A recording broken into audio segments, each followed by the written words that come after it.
Hey everybody, my name is Lauren Bailey. My friends call me LB.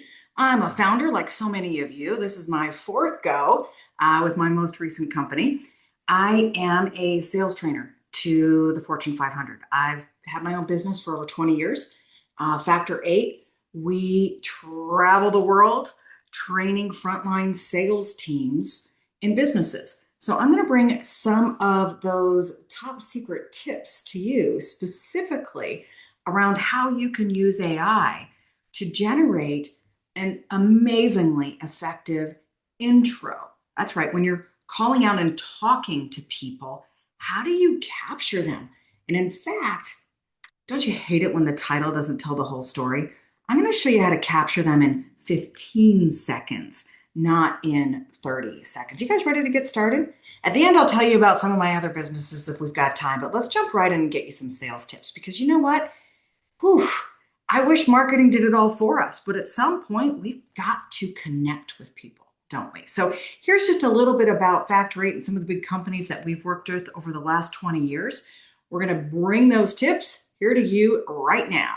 I'm going to do it using a really fun format we do every single month in a free training that you can find at factor8.com/shots.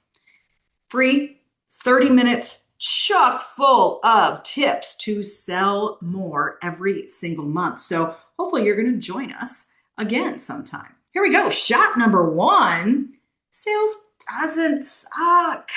I know. Oh, it feels sometimes like it should and we don't love it, but I'm here to tell you the sooner you can get proud about saying this, I'm in sales, the easier and better our life is going to be, right? Oh, looks like my kitty's going to join us for today. How fun.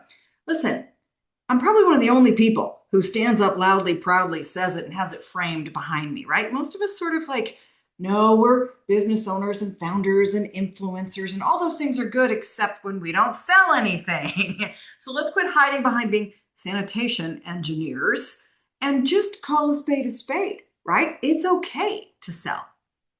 It's this guy who told us that it isn't, right? The cheesy car salesman, no one wants to feel salesy. So I'm going to reframe that for us a little bit so you'll lean in to doing what you need to do to double and triple your business. Because I got to tell you, this is a very real stat. Less than 10% of people will buy on their own unassisted. Isn't that interesting? Less than 10% are going to close themselves. That's a lot of money we're leaving on the table. So how do we do it without feeling like these words? Interestingly enough, this word cloud was built by salespeople. Okay. People with sales in their title hate it when they're described like this, but we know that's what people think of sellers all too often. Sadly, those guys give us a bad name out there because this HubSpot poll told us 3% of people trust salespeople. It's sad, isn't it? Here's the good news. Just above politicians still. So, hey, there's something to celebrate. Let's reframe all of that. Get you really comfortable in leaning into selling because I'm going to tell you these tricks are going to help you make a big difference. Start with this, folks. Buying's fun. You know it. I know it. Look at her. She knows it. She's so freaking happy. Think about the last thing you bought. Think about something that brought you joy, right? If buying is fun, shouldn't helping those people get there be fun too? So let's reframe selling as helping. You may have seen this before. It's a little bit of a diagram of the buyer's journey. We start by saying, yeah, there's something I want to solve, right? We start searching out there, right? We find some influencers who are teaching us things. We watch a couple videos. We read some websites. We start to think, do I want this or do I want that, right? Eventually, then we make a decision, we purchase, and then we see how we feel about it. Now, this here, where they're getting serious between evaluating and purchasing, they will either close themselves, reach out to sales, or do nothing. And the vast majority of sales are lost to do nothing. When we reach out and help someone in this block of the buyer's journey, we're helping them get past the analysis paralysis. We're helping answer their questions. We're making it easier for them to solve their problem and get what they need. Selling is helping, okay? If marketing could do it all by itself, we'd all be millionaires. Selling is when you're connecting one-on-one with another human to help them accomplish their goals. This is the definition, folks. This is the reframe. Selling is helping. Now I got the bad news. It can take a lot of tries to get a hold of somebody, right? Let's say somebody's on your site, somebody's DM'd you, they know they want some help with this, they want to know about the product, they reached out to you. They don't answer their phone. Maybe they're in a lead list and you're trying to get a hold of them. There's some indication that they're in the buyer's journey, and yet you can't get a hold of them, right? They're not answering emails. It takes so many touches. Studies are showing 8 to 12 attempts to actually get a hold of that decision maker. And by the way, it's not 8 to 12 if all you're doing is emailing. Sorry about that. We're going to spend the next 15 minutes together getting you more more conversations with those buyers, with those decision makers, because that's where you shine, right? They are dying to talk to you. Let's help them with their problems. So how do we do that? How do we get more conversations? Well, of course, I'm going to recommend we talk to Billy Beane. Anybody know this guy? You remember this? The movie Moneyball? Wait a minute. I'm sorry, ladies. This will help. Moneyball, Brad Pitt. This is a story about a coach who spent his budget not on big name hitters and pitchers, but guys who could statistically get on first base. Very interesting. People thought he was crazy. He went on to win the pennant. Why? You can't get home if you can't get on first base. You can't close more deals until you get to talk to people. Getting on first base is having the conversation. Does that make sense? If you're not into baseball, this will help. You can't get home if you can't get on first. You know what I'm saying?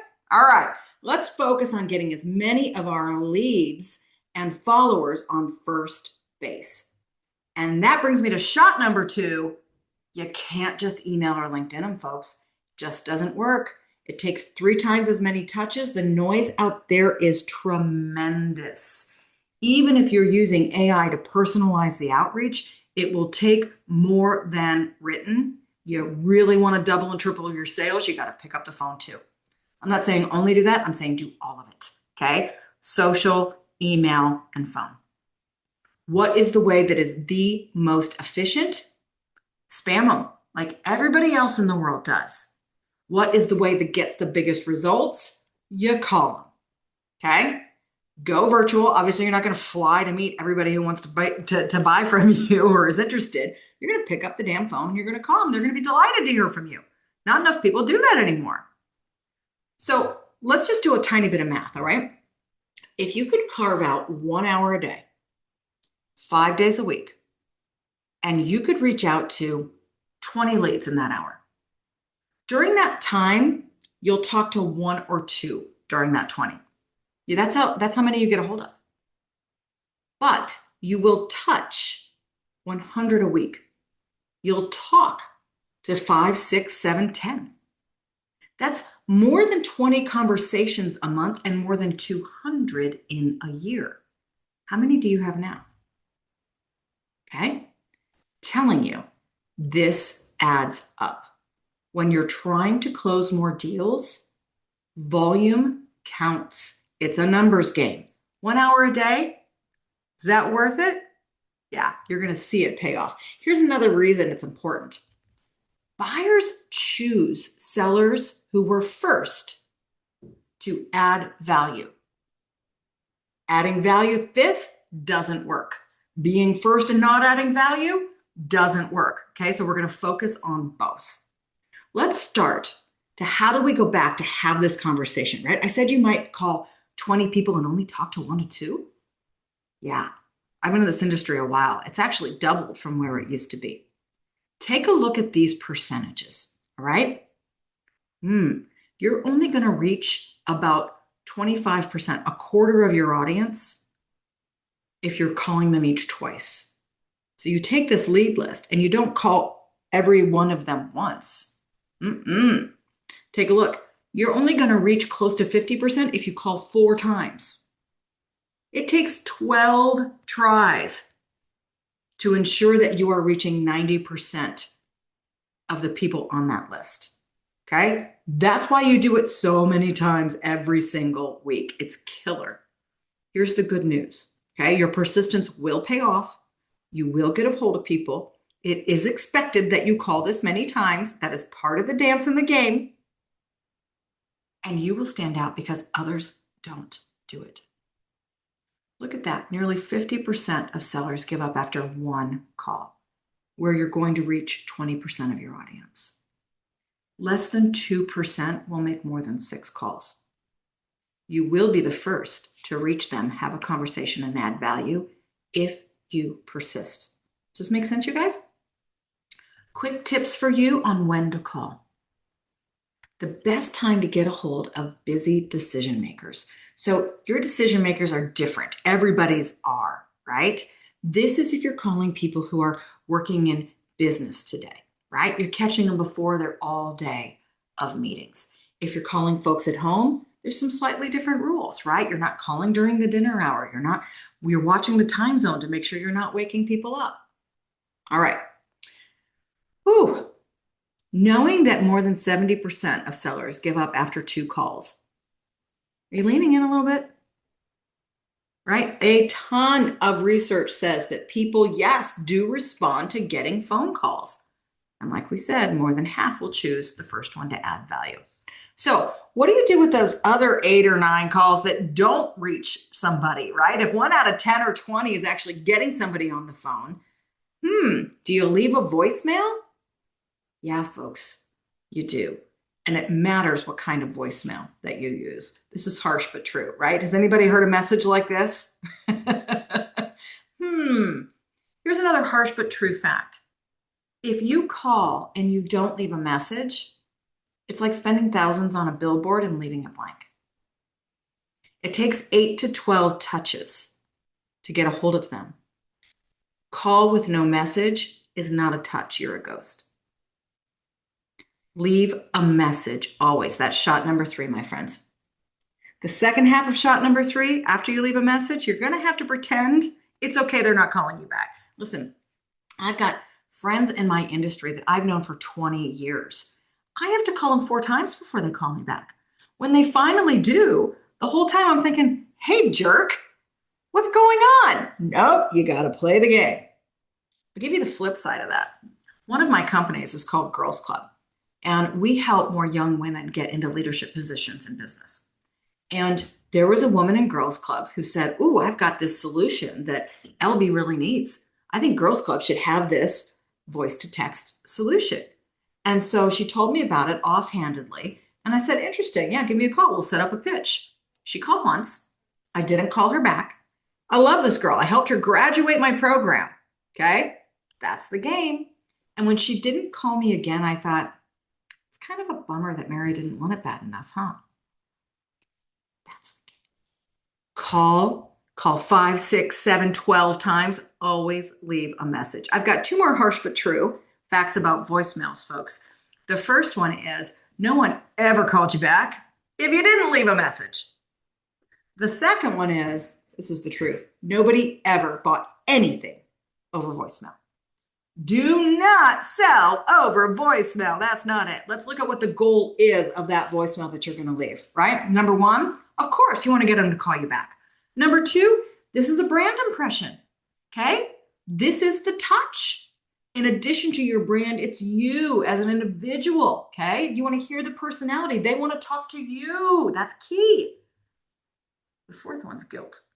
Absolutely, this works. I had a guy from the Phoenix Suns try to sell me box seats. He must have called me 15 times and sent me a piece of the parquet floor. He didn't know I hated basketball. By the time I finally picked up the phone on accident, Sean with the Phoenix Suns, he says, and what is the first thing out of my mouth? Sean, I'm so sorry. I have not called you back yet. How can I help you today? It works. Use it. All right. What's the key to a good voicemail? And then we're going to get into intros and capturing their attention. Under 10 seconds, easy to understand. Half of them are red, nice and slow, very, very articulate. You want to have some energy, you want to have some personality, and you always want to leave them wanting something more. So, what are some voicemails that work? These are the 4 we found most effective. They double or triple callbacks. Now, double or triple will still get you 1 or 2 a week. Be clear. Not everybody's going to call you back. But 1 or 2 callbacks a week could double your first base at bats. Does that make sense? All right, here we go. You guys, I'm going to give you a place to get more of these, but the first one is the lever. You use a piece of information, especially somebody's name. Hey, David asked me to give you a call. I'm doing that right now. Here's my number. I'm going to give it to you twice. Mystery is fantastic. Hey, it's LB calling. Here's my number. Who is this? Is this from my kid's school? Is this somebody from work? Is this a customer? They're going to call back. Urgency helps. Hey, I'm dying to get a hold of you today. Give me a call back as soon as you can. Value. Remember we said the first to add value. Okay? Hey, I want to talk to you about how we're going to help you achieve blank. Can't wait to chat. Call me at this number. All right. I'm going to ask you to try writing your own. Okay? Here's the grading sheet. You can get examples and worksheets with this QR code right here, help you map it out. Cool? Now that you know what the components are, you can also use AI to help you write better ones. Let's get into some more meat here. When you actually get somebody on the phone, ladies and gentlemen, shot number 4, don't be like every other rep where they show up and throw up. Okay? I need you to keep it down. We're going to talk about call introductions and the biggest mistakes that are made first. And you know it. It's the, hey, my name is Lauren and we're the leads and provider of this and that. And I can, and they just pitch. It's pick up and pitch. That gives sales a bad name. Hold it back. Here's another one you don't want to use. Hey, are you the person in charge of blank? Well, I'm going to tell you, I'll lie to you to get out of having a sales call.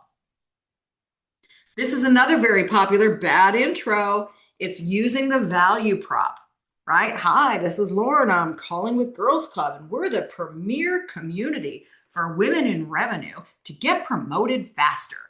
I'm just like, ugh, shut up, okay? I did not pick up the phone to get pitched at. I love this one. Hey, I'm just calling to introduce myself. You know, your mom might care, but nobody else does. All right, drum roll, please. This is the most often used intro line, and it's horrible. Just calling to touch base. Don't touch my base. Don't touch anything, all right? No. Let's talk about what we should do, because intros are not the time to start selling at people. What you want to be instead is swift. Swift stands for, so what's in it for them? And that's the key. Let's break down a really good swift intro. Number 1, it's under 10 seconds. Number 2, it gets them talking. And in your 10 seconds, you're answering, who am I? What do I want? And why should you give a damn? Okay? I'm going to focus in on the center of this. There's a lot of crap out in the world that tells you an intro is to gain credibility. An intro is to gain the right. Everybody's too busy for that. Your goal of the intro is to not to do anything that's on your list of items to cover. It's to get them talking. Why? Because they were not expecting your call. They're not waiting by the phone. They are busy. They are washing dishes. They are doing emails. They are multitasking. They accidentally picked up the phone like I did that day, thinking it's the kids' school. Right? And then all of a sudden you're pitching them in the ear. They just can't wait to hang up the phone. So instead, we're going to perk their ear with a swift value, and then we're going to get them to talk, because they can't do email while they're talking to you. And if we get them to talk, all of a sudden we're in a conversation and you're on first base. Here's how we build it. Number 1, we start with their name. Then we do your name and company as short as possible. Then that ear perk we talked about, we'll dig into in a second. And we end with the swift questions. All right. First of all, I'm going to cover the first two on this slide. We start with their name because it's a pattern interrupt and it gets them to look up a little bit. Okay, I'm doing email. Lauren. It works. That's why your mom does it, to get you to come to dinner, right? So we start with their name a little loud. We're not screaming at them. We're just saying, hey, Greg. It's much better than saying, is this Mr. Parsons' resident? Right? Like, be informal, be friendly, call them by their name. This could be their friend calling. Now I want you to say your name and quickly. They will ask you about it again later. I had a guy once, you probably have heard of the company HP, and he said, this is Gregory Popham with Hewlett Packard Enterprises in the small to medium personal computing division on the East Coast. I have hung up the phone, Greg, right? Be Greg with HP. Now we're going to get into number 3 and number 4 because this is where the money is. We're going to perk their ear. Now, again, they're doing email. They're not fully listening to what you're saying. So we're trying to do something that grabs a little bit of their attention. And we do it with what we call the Swift 6. These are things that business people value. What do people care about? Nia, do you want to tell everybody? You want to get in here and tell everybody what they care about? All right, here we go. You know what this is. The first two on the board, everybody knows. It's time and money, baby. Are you going to save me time or are you going to make me money? It could be spending less time. It could be cutting time you're doing other things. It could be more profit. It could be spend less. It could be more revenue. Number 3 is my hot button as a working mom. Make my life easier, please. Any way possible you can. That's going to get my attention. But other people are motivated by looking good. Maybe being a hero, having a better reputation, right? Being the envy of all their neighbors and friends. Power is absolutely real. In fact, control is right there with power too. That works with a lot of people in purchasing. Risk. Maybe you sell a product like insurance, right? Keeping you safe, protecting your nest egg. Those are risk statements. And then finally, you can always use a lever because when I hear that you work with my neighbor, Tina, that gives you instantly some more credibility and I'll listen, okay? We're going to pick one of these. How do you pick which one? Well, this is where we can start using AI. Who do you sell to, right? Do working moms care more about, right? Which of the Swift 6 do working moms care more about? Which of the Swift 6 do revenue leaders care most about? Okay, you may have a gut instinct on this, but do a little research. Now here, we're going to put it together. Hey, Greg. Hey, Mr. Customer. This is Lauren from Factor 8. Mark in legal asked me to give you a call. That's a lever. Hey, Mr. Customer. Lauren from Factor 8. I'm calling to see if we can help you kick up the ROI on your training investment. ROI, return on investment. I'm hitting the money lever. Here's one that looks like ease. Mr. Customer, Lauren with Factor 8. I'm calling to make hiring a lot easier for you. Mr. Customer, Lauren with Factor 8. The goal of my call is to pull all the risk out of hiring salespeople this year. Get it? One sentence. Now, this is the kind of thing it really takes some practice and some workshopping to do because your first instinct will be to put your whole value prop in there. Okay? I want you to remember something. They're not listening to you. When I teach this class around the world and we sit and we write them and then we go around the table and we read them to each other, afterwards I say, what do you remember about what he just said to you? And you know what? It's always one word, and it's the value word. Okay? They'll say, oh, risk. Oh, easier. Oh, ROI. That's all they heard. And we're in a class focused on writing these together. Okay? Don't overcomplicate it. Keep it as short as possible because what's the goal? To get them talking. All right, so how do we do it? With the last part, the Swift question. Now, if you've ever studied sales, somebody told you to always ask open questions.